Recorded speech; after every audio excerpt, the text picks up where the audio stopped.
এই যে ভাবুকটা নিয়ে রোদের মধ্যে দাঁড়িয়ে না থেকে ভিতরে আসুন। এটা আপনার আর আমার বাড়ি, এখানে আর কেউ থাকবে না। এই বাসাটা আমি অনেক আগেই কিনেছি, আর বাগানটাও অনেক আগে করেছি। যখন ওই বাসাটায় ভালো না লাগতো তখন এখানেই এসে থাকতাম। আপনার জন্য পার্মানেন্টলি এসে পড়েছি। এই বাগানে আপনার প্রিয় সব ফুল গাছগুলো আছে। আপনার আর পাশের বাড়ির ছাদে তাকিয়ে থাকতে হবে না। এক নিঃশ্বাসে কথাগুলো বলে নীলিমার কাছে এসে হাত ধরে ভিতরে নিয়ে গেল মেহেরান। নীলিমা ঘরের ভেতরে ঢুকে দেখলো সব ফার্নিচারগুলো সেটিং করা হয়ে গেছে, এখন গোছালেই হয়ে যাবে। নীলিমার মাথার মধ্যে মনে হয় ভন ভন করছে। এতক্ষণ যাবৎ ভাবলো কি আর হলোটা কি? এই বাড়িটাও ওই সাইকোটার। কোথায় ভাবলো এই বাড়ির মালিকের সাথে আড্ডা মেরে সময় কাটাবে, সেখানে এই বাড়িটা ওই সাইকো মেহরানের। এর মানে ও এখানে আরও একা হয়ে গেল। এটাও কিভাবে মানবে? আচ্ছা, ওই লোকটার মনে হয় অনেক টাকা, ঢাকায় ডুপ্লেক্স বাড়ি, এখানে একতলা বিশিষ্ট সুন্দর একটি বাড়ি, আর কত কিছু আছে আল্লাহ জানে। নীলিমার কিছু ভাবতে পারল না। বাড়িটা ঘুরে দেখতে লাগলো। 3 রুম, রুমের দেয়ালগুলো নীল কালার করা, সাথে ডাইনিং রুম, একটা স্টোর রুমও আছে। 3 রুমে 3টে অ্যাটাচ ওয়াশরুমও আছে, কিন্তু কষ্টের বিষয় হলো এখানে কোনো ব্যালকনি নেই, আর না ছাদে ওটা সিঁড়ি আছে। নীলিমার মনটা একটু খারাপ হয়ে গেল। পরক্ষণে ভাবলো বাগানে গিয়ে সময় কাটানো যাবে। মেহেরান ফ্রেশ হয়ে খাবার নিয়ে এলো। নীলিমাকে ওদের থাকার রুম দেখিয়ে ওই রুমে গিয়ে বসতে বলল। নীলিমা ওয়াশরুমে গিয়ে ফ্রেশ হয়ে বিছানায় বসলো। দেখলো বিরিয়ানির প্যাকেট, তবে এটা দোকানের বিরিয়ানি। মেহেরান বলল, আজ রান্না করার সুযোগ পাইনি, তাই এটা খাও, রাতে কিছু একটা করব। নীলিমার এমনিতে খুব ক্ষুধা লেগেছিল, তাই চুপচাপ খেয়ে নিল। কথায় আছে পেট শান্তি তো সব শান্তি। নীলিমা খাওয়া দাওয়া করে শুয়ে পড়ল, তারপর ঘুমের দেশে তলিয়ে গেল। এদিকে মেহেরান নীলিমাকে ঘুমাতে দেখে ওর কাছে গিয়ে কপালে আলতো করে চুমু দিয়ে বলল, আমার পাগলি ব্লুবার্ড। তারপর মেহেরান একটু রেস্ট নিয়ে ঘর গোছাতে লাগলো। প্রায় 4 ঘন্টা পর নীলিমার ঘুম ভাঙলো। ঘুম থেকে উঠে দেখলো সন্ধ্যা হয়ে গেছে। ঘুম ঘুম চোখে বোঝার চেষ্টা করলো কোথায় আছে। পরক্ষণে মনে পড়লো ওরা তো নতুন বাসায় আছে। নীলিমা আশেপাশে তাকিয়ে মেহেরানকে খুঁজতে লাগলো, কিন্তু মেহেরানকে কোথাও দেখতে না পেয়ে তড়িঘড়ি করে উঠে ডাইনিং রুমে এসে দেখলো পুরো ঘর গোছানো হয়ে গেছে। একটু অবাক হলো, ভাবলো লোকটার রোবট নাকি? এত কিছু এত কম সময়ে কিভাবে গোছালো! ইস, আমিও না কি যে বলি, এই লোকের দ্বারা তো এসবই সম্ভব। তবে লোকটাকে আমার সাহায্য করা উচিত ছিল। এখন খুব খারাপ লাগছে, কেন যে ঘুমোতে গেলাম। যাই, লোকটাকে গিয়ে সরি বলে দিই।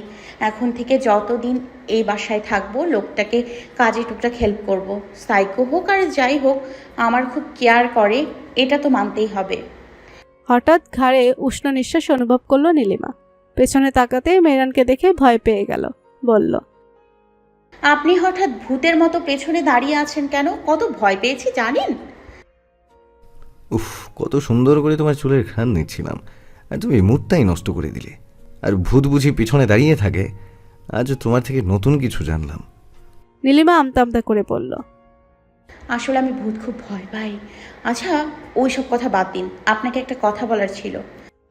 কি? আই এম সরি, আপনাকে আজ বাসা ছাড়ানোতে হেল্প করা উচিত ছিল আমার, কিন্তু আমি উল্টো মনের সুখে ঘুমিয়েছি, তাই সরি। আরে বোকা মেয়ে, সরি বলার কি আছে? এটা কোনো ব্যাপার না। কথাগুলো বলতে মেহেরানের চোখ পড়ল নীলিমার গালের একটু নিচে মিচমিচে কালো তিলটায়। মেহেরানকে তিলটা চুম্বকের মতো টানছে। একটা শুকনো ঢোক গিলে নীলিমার দিকে তাকিয়ে বলল, ওকে, সরি অ্যাকসেপ্ট করতে পারি, কিন্তু একটা শর্তে। উফ, এই লোকটা দেখি শর্ত ছাড়া কিছুই বোঝে না। নীলিমা ভুরু কুচকে বলল, বলুন কি শর্ত? তুমি তো বাংলা সিনেমা অনেক দেখো, সেটা আমি খুব ভালো করেই জানি। তো নায়িকা শাবনূরের একটা ছবিতে শাবনূর একটা ডায়লগ বলেছিল, খুশি পাকা পেঁপে খায়। এটা দেখেছো? নীলিমা খুব এক্সাইটেড হয়ে বলল, হুম, দেখেছি, কিন্তু শাবনূর এটা বলতে পারেনি। এটা বলা তো কোনো ব্যাপারই না। তাই নাকি? ওকে, তাহলে তুমি এই কথাটা টানা 10 বার বলবে। যদি টানা 10 বারের মধ্যে একবারও ভুল না করো, তাহলে তুমি যা বলবে আমি তাই মেনে নিব। কথাটা শুনে নীলিমা যেন অবাকের শীর্ষে পৌঁছালো। বলল, সত্যি আমি যা বলবো তাই শুনবেন? আমি যদি আমাকে ডিভোর্স দিতে বলি পারবেন? নীলিমার কথা শুনে মেহেরান এক হাত মুঠ করে নিল। মস্তিষ্ক কিছুক্ষণের জন্য মনে হয় কাজ করা বন্ধ করে দিল। পরক্ষণে একটা বাঁকা হাসি দিয়ে বলল, আফরাজ মেহরান চৌধুরী কখনো কথার বর খেলাপ করে না। তুমি যেটা বলবে সেটাই হবে, তবে তুমি যদি হেরে যাও তাহলে আমি যেটা বলবো সেটা শুনতে হবে। মেহরানের কাটকাট জবাব শুনে নীলিমা এতক্ষণে হাসি মাখা মুখটা ভয়ে চুপসে গেল। মেহরান সেটা বুঝতে পেরে বলল, চিন্তা করো না, এত তাড়াতাড়ি ফুলসজ্জার কথা বলবো না, তবে তুমি চাইলে আমি এক পায়ে রাজি। বাই দ্য ওয়ে, তুমি কি শর্তে রাজি? ভেবে দেখো, এই সুযোগ কিন্তু আর পাবে না। নীলিমা মনে মনে ভাবল, এটা বলা কোনো ব্যাপারই না। একবার যদি আমি জিতে যাই তাহলে এই সাইকোর নরক যন্ত্রণা থেকে আজীবনের জন্য মুক্তি পাওয়া যাবে। কিন্তু সাইকোটা এত সহজ একটা শর্ত দিল কেন? ওনার মাথায় অন্য কিছু চলছে না তো? অন্য কিছু চললে তো আর এত বড় কথা বলতে পারতো না। নীলিমা আরও কয়েক সেকেন্ড ভেবে বলল, ওকে, ডান, আমি আপনার শর্তে রাজি। মেহরান মুচকি হাসি দিয়ে বলল। তাহলে শুরু করো। নীলিমা বলতে থাকলো, খুশি পাকা পেঁপে খায়, খুশি পাকা পেঁপে খায়, খুশি পাকা পেঁপে খায়, খুশি পাকা পেঁপে খায়, খুশি পাকা পেঁপে খায়। 5 বারের সময় নীলিমার ভুল হওয়াতে মেহরান হাসতে হাসতে ফ্লোরে বসে পড়ল। নীলিমার এইরকম ভুল হওয়ায় নিজের কপালে হাতুড়ি পেটা করতে ইচ্ছে করছে। মেহরান হাসি থামিয়ে ফ্লোর থেকে উঠে বলল, কি গো ব্লুবার্ড, মাঠে নেমে অর্ধেক খেলেই হেরে গেলে? So sad. চু চু চু। নীলিমা লজ্জায় নিচের দিকে তাকিয়ে রইল। মেহরান গলা খাকারি দিয়ে বলল, হয়েছে, আর লজ্জা পেতে হবে না। এখন আমি যেটা করব সেটা সহ্য করবে। Follow me. এই বলে মেহরান হেঁটে রুমের দিকে গেল। নীলিমা একরাশ ভয় ও আতঙ্ক নিয়ে রুমের দিকে পা বাড়াতে মেহরান নীলিমার হাত ধরে ওকে বিছানায় ফেলে দিল, আর সাথে সাথে মেহরানও বিছানায় শুয়ে পড়ল। এই মুহূর্তে মেহরান এবং নীলিমার মধ্যে 1 ইঞ্চির দূরত্ব হবে। মেহরানকে এত কাছে দেখে নীলিমার বুকের ধুকভুকানি যেন দ্বিগুণ বেড়ে গেল। নীলিমার ঠোঁট জোড়া অনবরত কাঁপছে। এটা দেখে মেহরান আর নিজেকে কন্ট্রোল করতে পারল না। নীলিমার অধর জোড়ায় নিজের অধর জোড়া মিশিয়ে দিল। কিছুক্ষণ এভাবে থাকার পর নীলিমার গলার নিচের কালো তিলটায় গভীরভাবে চুমু দিল। এক পর্যায়ে লাভ বাইট দিয়ে ফেলল। নীলিমা কিঞ্চিৎ শব্দ করে উঠল। মেহরান আস্তে আস্তে ওর বুক থেকে ওড়না সরাতে নিলে নীলিমার কান্নার শব্দ ভেসে আসলো। কান্না করার শব্দে মেহরানের হুঁশ ফিরে এলো। এখন ওর নিজেকেই মারতে ইচ্ছে করছে। কি করতে চাচ্ছিল? এখনই যদি সব কিছু করে ফেলে তাহলে তো সব প্ল্যানিং বৃথা যাবে। Control Mehran, control yourself. Mehran নীলিমাকে ছেড়ে উঠে বসলো। নীলিমার দিকে তাকিয়ে বলল, এত কান্না করার কি আছে? আমি তো আমার শর্ত পালন করেছি, অন্য কিছু তো করিনি। অন্য কিছু করেননি মানে? আপনি আমার গলার নিচে কামড় দিলেন কেন? মেহরান মুচকি হেসে বলল, ওটা কামড় না, ওটাকে লাভ বাইট বলে। আজকালকার মেয়ে হয়েও তুমি দেখি কিছুই জানো না। আর আমি তোমার হাজব্যান্ড, তোমাকে শুধু লাভ বাইট কেন, সব কিছু করার অধিকার আমার আছে। শুধু ভদ্রতা বজায় রাখছি দেখে দুর্বল ভেবো না। আর তোমাকে একটা সুযোগ দিয়েছিলাম, সেই সুযোগে সদ্ব্যবহার করতে পারোনি।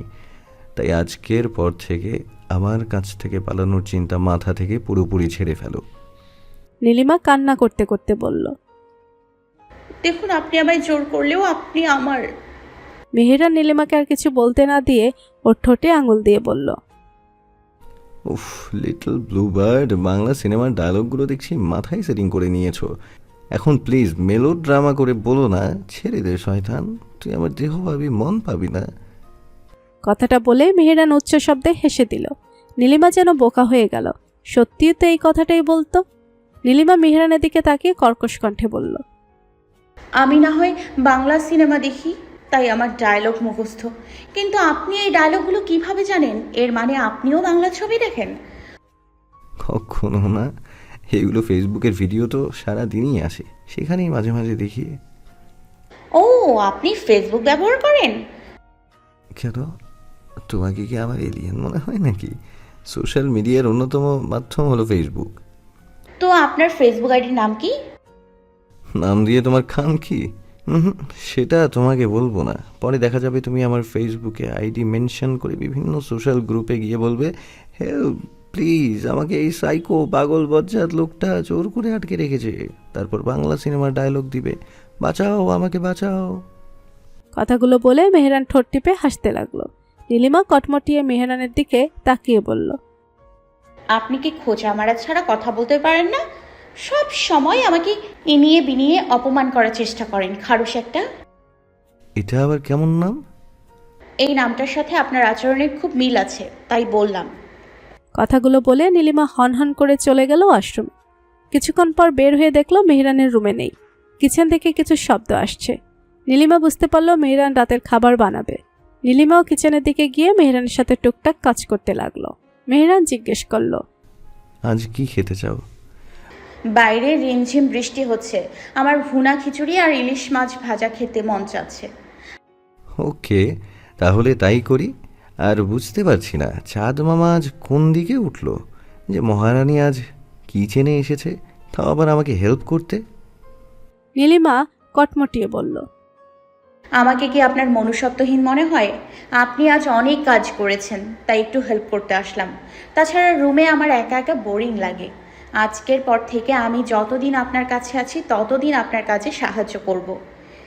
তুমি তো সারা জীবন থাকবে, যতদিন কথাটা কম শোনায়, তাই বলবো সারা জীবন সাহায্য করব। বুঝেছো ব্লুবার্ড? নীলিমার কথা না বাড়িয়ে মাথা নাড়ালো, তারপর বলল, আমি খুব ভালো ভুনা খিচুড়ি রান্না করতে পারি। আমি আজ এটা রান্না করি আর আপনি মাছ ভাজুন, কারণ আমি মাছ ভাজতে গেলে সেটা আর খেতে পারবেন না। তেল ছিটে আসার ভয়ে মাছ ভাজতে গিয়ে অনেক দূরে থাকি, যার কারণে মাছ পুড়ে যায়। মেহরানে ফিচেল হেসে বলল, ওকে ডিয়ার সুইটহার্ট, তুমি ভুনা খিচুড়ি রান্না করো, আজ তোমার হাতের রান্না চেটে পুটে খাবো। তারপর ওরা দুজন রান্না কমপ্লিট করলো। আজকে নীলিমা খাবার সার্ভ করলো। তারপর নিচে খেতে বসে মেহরানের দিকে তাকিয়ে বলল, আগে আপনি খেয়ে বলুন রান্নাটা কেমন হয়েছে, তারপর আমি টেস্ট করব। মেহরান ওর কথা মতো খাবার মুখে নিয়ে হা করে নীলিমার দিকে তাকিয়ে থেকে বলল, এটা কি রান্না করেছো তুমি? হায় আল্লাহ, এই ছিল আমার কপালে শেষ পর্যন্ত কিনা। মেহরানকে আর কথা বলতে না দিয়ে নীলিমা কাঁদো কাঁদো মুখ করে বলল, রান্না ভালো হয়নি তাই না? আসলে আমি এই ভুনা খিচুড়ি রান্নাটাই ভালো পারি, কিন্তু আজ আপনার বাসায় প্রথম রান্না করতে গিয়ে খুব আনইজি লাগছিল, তাই হয়তো ঠিকঠাক মশলা দিতে পারিনি। ওকে, আমি খেয়ে দেখছি কোনটা কম হয়েছে। নীলিমা এক লোকমা মুখে দিয়ে বলল, আমার কাছে তো সব ঠিকঠাক লাগছে, তাহলে সমস্যা কোথায়? মেহরান এবার অট্ট হাসি দিয়ে বলল, তুমি সত্যি বোকা ব্লুবার্ড। আমি কি একবারও বলেছি যে রান্না ভালো হয়নি? তুমি তো আমার সম্পূর্ণ কথাটাই শেষ করতে দিলে না।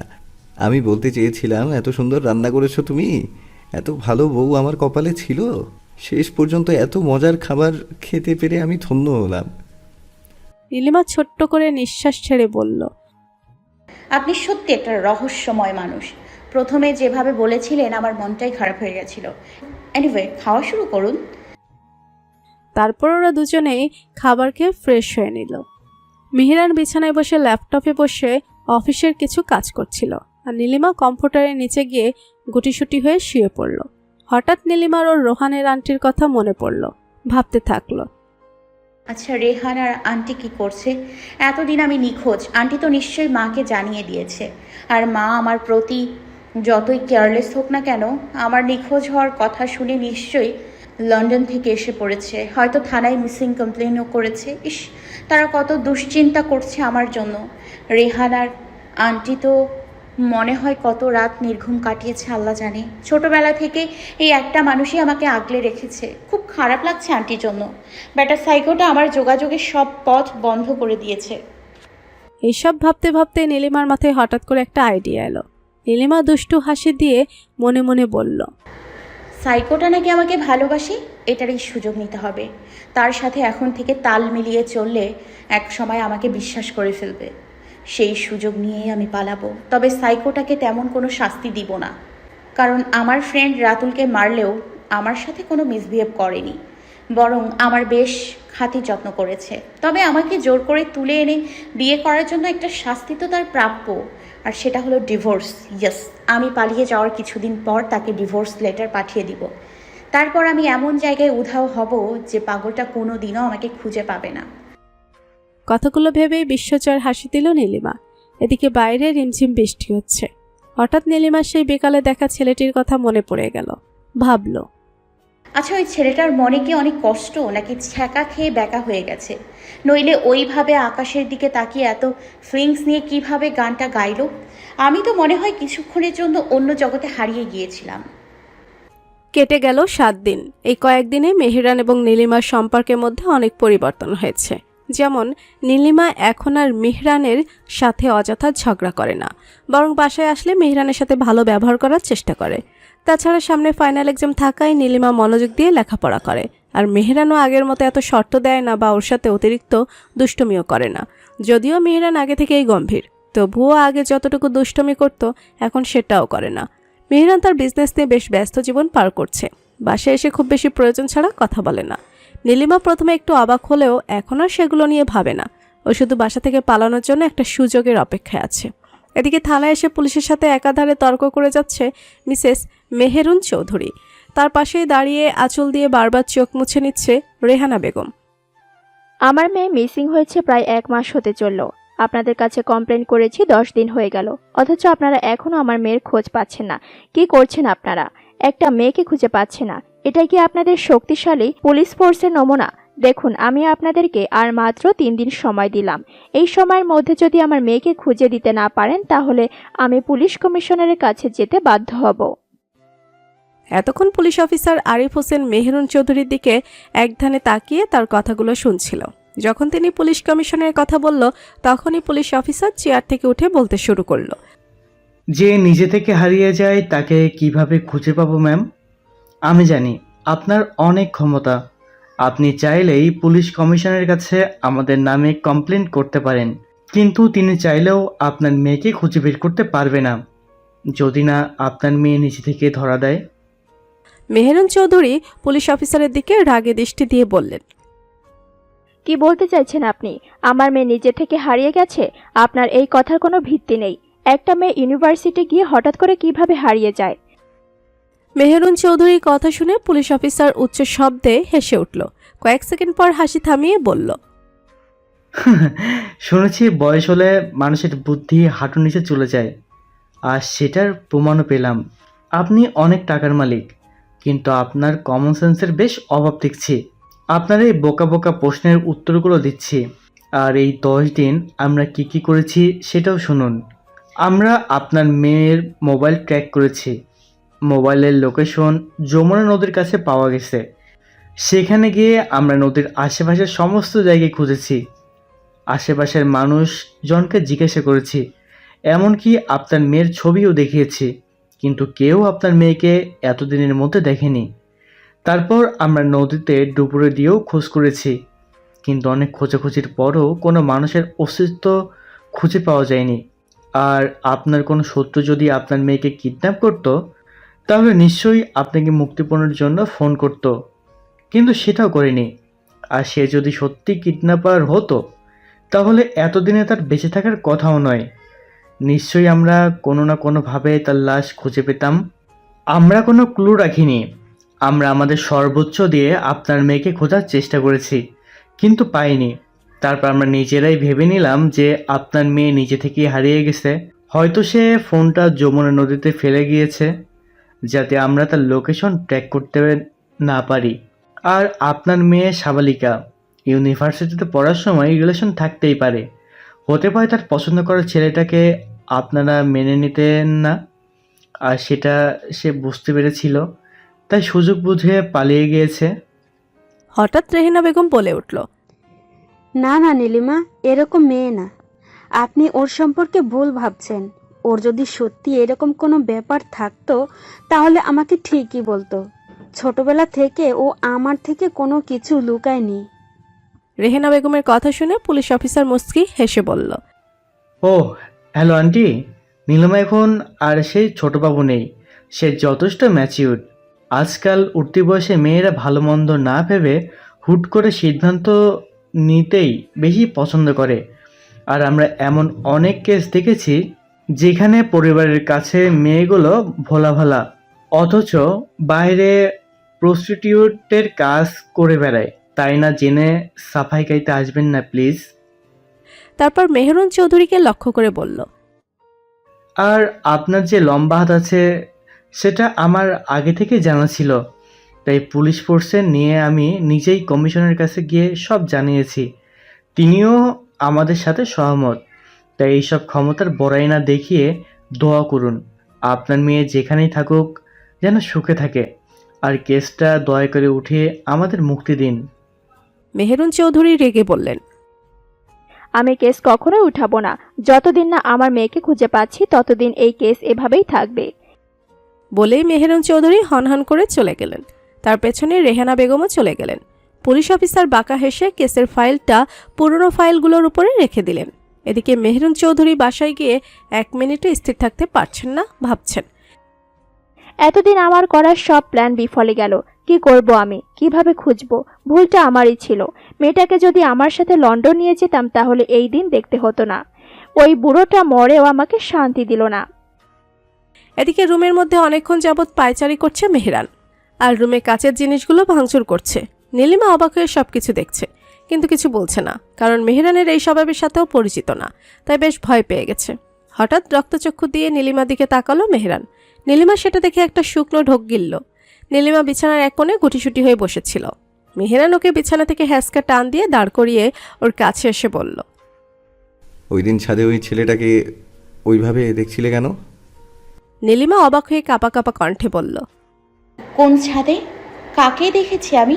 আমি তো আপনার কথা কিছুই বুঝতে পারছি না।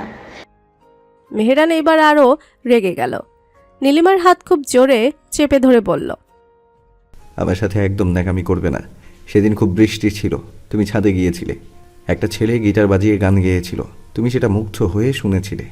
তারপর ছেলেটা চলে গেল, তুমি ছেলেটাকে খুঁজছিলে। যখন আমাকে দেখলে তখন আমি জিজ্ঞেস করতেই আমাকে মিথ্যা কথা বললে। তুমি নাকি ওই ছাদের ফুল গাছগুলো দেখছিলে। তারপর বিকট চিৎকার দিয়ে বলল, তোমার ওই ছেলের দিকে তাকানোর সাহস কি করে হলো? কই, আমার দিকে তো কখনো এভাবে তাকাও না। ছেলেটা দেখতে নিশ্চয়ই আমার থেকেও বেশি সুন্দর। ওকে ফাইন, আমি এখন ওর থেকেও সুন্দর হয়ে তোমাকে দেখাবো।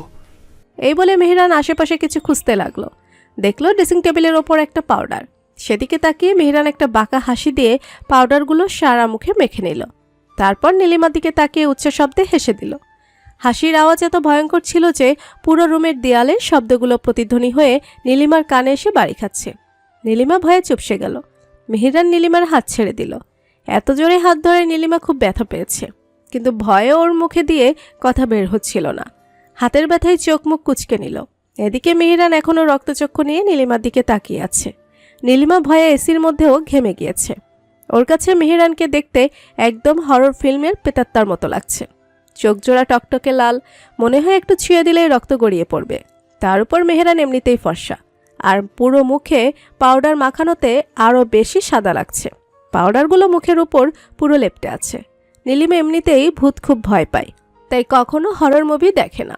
আর আজ চোখের সামনে জ্যান্ত আত্মার মতো দেখতে লাগছে মেহরানকে। এইসব নীলিমা ছোট্ট মস্তিষ্ক আর সহ্য করতে না পেরে দুহাত দিয়ে কান চেপে ধরে চিৎকার দিয়ে সেন্সলেস হয়ে গেল। মেহরান নীলিমার দিকে তাকিয়ে রহস্যময় হাসি দিল। সকাল 8:30। আড়মোড়া ভেঙে ঘুম থেকে উঠল নীলিমা। জানালা দিয়ে সূর্যরশ্মি উঁকি দিচ্ছে। নীলিমা সেদিকে কয়েক সেকেন্ড তাকালো। বিছানা থেকে ওঠার সময় হাতে টান অনুভব করলো। পাশে তাকিয়ে দেখলো মেহরান ওর হাতে ধরে ঘুমিয়ে আছে। নীলিমার হাতটি মেহরানের লোমশ বুকে স্পর্শ করছে। নীলিমা সেদিকে তাকিয়ে মুচকি হাসি দিল। তারপর হঠাৎ করে গতকাল রাতের কথা মনে করতেই জোরে চিৎকার দিল। নীলিমার চিৎকারে মেহরানের ঘুম ভেঙে গেল। মেহরান হন্তদন্ত হয়ে বসে নীলিমাকে জড়িয়ে ধরে বলল, কি হয়েছে ব্লুবার্ড? এখনো তোমার শরীর খারাপ লাগছে? দেখি দেখি জ্বর আছে কিনা। এই বলে মেহরান নীলিমার কপালে হাত দিল। দেখলো জ্বর নেই। মেহরান জিজ্ঞেস করল, জ্বর তো নেই, তাহলে এইভাবে চিৎকার করলে কেন? নীলিমা এখনো ভয়ে কাঁপছে। গতকাল রাতের ঘটনা মনে পড়তে শরীর শিউরে উঠছে। নীলিমা মেহরানকে ধাক্কা দিয়ে বিছানা থেকে নেমে গেল। কাঁপা কাঁপা কণ্ঠে বলল, আপনি একদম আমার কাছে আসবেন না, তাহলে আমি নিজেকে শেষ করে দিব। আপনি একটা পাগল পাগল পাগল। আপনার সাথে আমি আর এক মুহূর্তও থাকতে চাই না। বলে নীলিমা দৌড়ে দরজার কাছে গিয়ে দরজার সিটকেনি খুলতে গিয়ে দেখলো দরজা ভেতর থেকে লক করা। নীলিমা পেছনে ঘুরে মেহরানকে রক্তচক্ষু নিয়ে দাঁড়িয়ে থাকতে দেখল। মেহরানের লাল চোখ দেখে নীলিমার আবার গতকাল রাতের কথা মনে পড়ে গেল। মেহরান ওর হাত ধরে বলল, হাতে ব্যথা পেয়েছিলে তাই মলম লাগিয়ে দিয়েছি। তুমি সেন্সলেস হয়ে গিয়েছিলে। গভীর রাতে তোমার জ্বর এসেছিল। জ্বর মেপে দেখি 103 ডিগ্রি। তোমাকে ঘুমের ঘরেই স্যুপ খাইয়ে ওষুধ খাইয়ে দিয়েছি। সারা রাত জেগে তোমার জলপট্টি দিয়েছি। বিশ্বাস না হলে টি টেবিলের দিকে তাকিয়ে দেখো। নীলিমা সেখানে তাকিয়ে দেখল একটি বাটিতে পানি আর ছোট তাওয়াল রাখা। মেহেরান আবার বলতে শুরু করলো। ভেবো না নিজের নামে এত কথা বলছি কেন। আসলে কি বলো তো, আমি না বললে তুমি কিছুই জানতে না। কারণ তুমি শুধু গতকাল রাতে আমার খারাপ রূপটা দেখেছো, ভালো রূপটা দেখোনি। কারণ সেন্সলেস হওয়ার পর গতকাল রাতের কথা তোমার কিছুই মনে নেই। বাই দ্য ওয়ে, এত কিছু বলার একটাই কারণ, এত কিছু করেছি তোমাকে সুস্থ করার জন্য, আমার কাছ থেকে পালিয়ে যাওয়ার জন্য নয়। তারপর মেহেরান নীলিমার হাত ছেড়ে ড্রেসিং টেবিলের ড্রয়ার থেকে হাতুড়ি বের করে খুব জোরে দেয়ালে আঘাত করলো। হাতুড়ির আঘাতে দেয়াল থেকে ঘুড়ি পড়তে লাগলো। নীলিমা ভয়ে আটকে উঠল। মেহেরান নীলিমার কাছে এসে বলল, এই দেয়ালের গুড়িগুলো দেখতে পাচ্ছ ব্লু হার্ট? নীলিমা চুপ করে রইল। মেহেরান ম্লান হেসে বলল, জানো তো, দেয়াল খসে পড়লে দেয়ালের গুড়িগুলো খুব সহজেই চোখে পড়ে, কিন্তু মন ভেঙে গেলে সেটা কারো চোখে পড়ে না। আসলে কেউ যদি তার আবেগগুলো তার বিপরীতে থাকা মানুষটির কাছে খুব সহজে ফুটিয়ে তোলে, তখনই মানুষটি বিপরীত দিকের মানুষের কাছে হালকা হয়ে যায়। হৃদয় একবার ভেঙে গেলে সেই ভগ্ন হৃদয় জোড়া লাগানো খুব কষ্টকর। 8 বছর বয়সে মাকে হারিয়ে আমার হৃদয় একেবারে ভেঙেছে। তোমাকে পেয়ে আবার জোড়া লেগেছে, আর কোনোভাবেই সেই হৃদয়কে ভেঙে যেতে দিব না। শিকল দিয়ে হলেও তোমায় আটকে রাখবো, তবুও তোমায় দূরে যেতে দিব না। কারণ তোমার ভালোবাসার অনলে আমি বারবার পুড়ে আবার জ্বলে উঠতে চাই। একাধারে কথাগুলো বলে দরজায় লক খুলে বাহির থেকে দরজা আটকে চলে গেল মেহেরান। নীলিমা বিছানায় বসে ফুফিয়ে ফুফিয়ে কাঁদতে লাগলো আর অতীতের দিনগুলো নিয়ে ভাবতে লাগলো। অতীত, আমি আমার বাবা মায়ের একমাত্র সন্তান। আমার জন্ম বাংলাদেশে হলেও আমার জন্মের 1.5 বছর পর আমার বাবা মা আমাকে নিয়ে লন্ডন চলে যান। সেখানে বাবার বিজনেস থেকে শুরু করে বাড়ি গাড়ি সব কিছুই ছিল। আমার বাবার নাম রিহান চৌধুরী, মায়ের নাম মেহরুন চৌধুরী। আমার মা দেখতে বেশ সুন্দরী, তাই তো বাবা আমার মাকে দেখতে গিয়েই নাকি বিয়ে করে নিয়ে এসেছিল। আমার নাম রেখেছিল আমার বাবা। বাবা আমাকে খুব ভালোবাসতো। অফিস থেকে আসার পর থেকে শুরু করে অফিসে যাওয়ার আগ পর্যন্ত আমি বাবার কাছেই থাকতাম। এক কথায় আমরা খুব সুখী পরিবার ছিলাম। আমার যখন 3.5 বছর তখন নাকি বাবা হার্ট অ্যাটাক করে মারা যান। শুনেছি এর আগেও একবার হার্ট অ্যাটাক করেছিলেন, কিন্তু দ্বিতীয়বার আর রক্ষা পাননি। আমাদের সবাইকে ছেড়ে চলে গেছেন পরপারে। তারপর মা আমাকে লন্ডন থেকে বাংলাদেশে নিয়ে আসেন। মা সুন্দরীর পাশাপাশি শিক্ষিতও ছিল। বাবার বিজনেস সম্পর্কে মায়ের ভালোই আইডিয়া ছিল। মা আমাকে বাংলাদেশে আমার দাদির কাছে চৌধুরী বাড়িতে রেখে যান আর বলে যান লন্ডনে যার যার কাজ তারই করতে হয়, কোনো সার্ভেন্ট রাখার ব্যবস্থা নেই। আমি খুব ছোট, তাই মা আমাকে নিয়ে বিজনেস সামলাতে পারবে না, তাই আমাকে রেখে যাবে। 3 মাস পর পর দেখতে আসবে। মা চলে যাওয়ার পর দাদি আমার সর্বা হয়ে ওঠেন। আমার দাদু মারা গেছেন আমার জন্মের 1 বছর পর, আর আমার নানা নানু অনেক আগে মারা গেছেন। মাঝে মাঝে আমার 2 মামা দেখতে আসতেন। এক সময় তারাও আর আসেন না। আর মা প্রথম 2-3 মাস পর আসলেও তারপর থেকে 1 বছর পর আসতেন, কিন্তু আমাকে সময় দেওয়ার বদলে বাইরেই বেশি সময় কাটাতেন। তার আমার প্রতি অবহেলা প্রথমে সহ্য করতে কষ্ট হলেও ধীরে ধীরে মানিয়ে নিয়েছিলাম, যার ফলে মায়ের সাথে আমার ছোট্ট মনের দূরত্ব অনেক বাড়তে থাকে। আমার যখন 4 বছর বয়স তখন দাদি আমার জন্মদিন পালন করেন। বিভিন্ন এতিমখানায়ও খাবার বিতরণ করেন। সেই দিনটা আমার খুব খুশিতে কেটেছিল, কিন্তু সেই খুশিও বেশি দিন টেকেনি। কিছুদিন পর দাদি স্ট্রোক করে প্যারালাইজড হয়ে যান। তার জন্য আলাদা করে একজন নার্স রাখা হয়, আর আমাকে দেখাশোনা করার জন্য রেহানা আন্টিকে আনা হয়। প্রথমে রেহানা আন্টির সাথে আমি মিশতে না পারলেও তার মায়া মমতা যত্নগুলো আমাকে তার দিকে টানতে বাধ্য করেছে। একসময় তাকেই আমার মায়ের আসনে বসিয়ে দিই। আপন মায়ের অনুপস্থিতিতে তিনি আমার মা হয়ে ওঠেন। দাদি স্ট্রোক করার 6 মাস পর পরলোক গমন করেন। পৃথিবীতে আপন বলতে আর কেউ রইল না। আগে মা 1 বছর পর আসলেও দাদি মারা যাওয়ার পর থেকে 2 বছর পর আসতেন। আমার যাবতীয় খরচ মা দিতেন। ধীরে ধীরে আমার শারীরিক এবং মানসিক দিক উভয়ই পরিবর্তন হতে থাকে। পড়াশোনায় বরাবরই বেশ ভালো ছিলাম, তাই সব সময় ক্লাসে টপার হতাম।